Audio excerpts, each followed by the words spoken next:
786 News Channel Media. Your voice, our report. Breaking news. Kakani Krishnapatnam police స్టేషన్కు తరలింపు. అక్రమ mining కేసులో రిమాండ్లో ఉన్న మాజీ మంత్రి కాకాని గోవర్ధన్ రెడ్డిని 3 రోజుల పాటు పోలీస్ కస్టడీకి తీసుకున్నారు. శుక్రవారం ఆయన్ను నెల్లూరు సెంట్రల్ జైలు నుంచి నేరుగా కృష్ణపట్నం పోలీస్ స్టేషన్కు తరలించారు. కాకానీని 3 రోజుల పాటు న్యాయవాదుల సమక్షంలో పోలీసులు విచారించనున్నారు.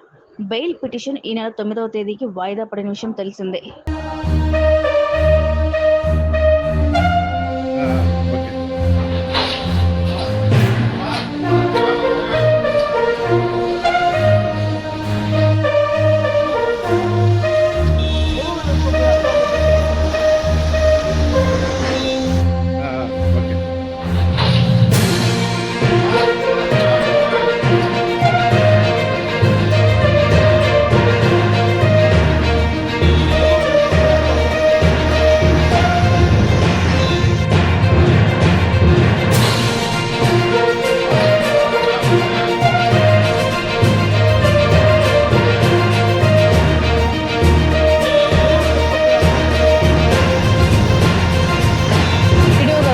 నచ్చినట్టయితే please like, share, follow, subscribe, పక్కనే ఉన్న బెల్ ఐకాన్ని ప్రెస్ చేయండి.